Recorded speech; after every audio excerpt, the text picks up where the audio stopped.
So first of all, good morning. The Minister for Special Programs announcement on Tuesday coming as a reprieve to family and friends of the Sinai fire tragedy victims. What we have arranged is to give each of the family that is bereaved 60,000 shillings so that they'll be able to take the body and take it for burial. They make their own burial arrangements. In addition, we are giving them a coffin so that...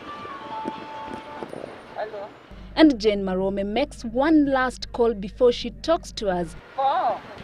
She has been making calls to update her family in Kitale, Trans Nzoia County since Monday last week. She, like members of other families gathered here at the City Mortuary, Nairobi, lost her loved one in the Sinai fire tragedy. Her niece, who she tells us was like her own daughter, perished, but she cannot be traced. Tumetembea Kenyatta Hospital. Wakatuambia angali wote, tumeenda wote hayupo. Tumekuja mochari wakasema alikufa usiku, tukakuja kutafuta mochari hakukuwa. Tumekuja paka hapa. Hii safari ni ya 3.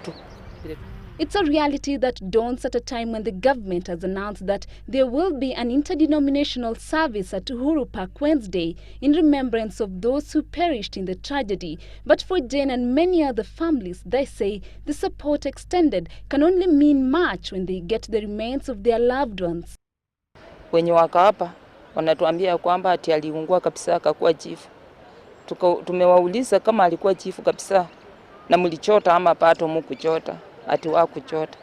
Sasa nimeshindwa, nitasema nini ama nitaanzia wapi kwa sababu achajulikana na achaonekana.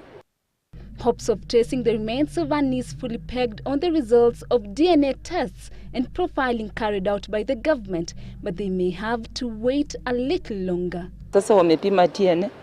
Sasa hiyo wanatuambia ati wangepima watoto wake na walipima dada yake.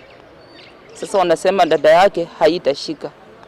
Hati tulete watoto wake wapime.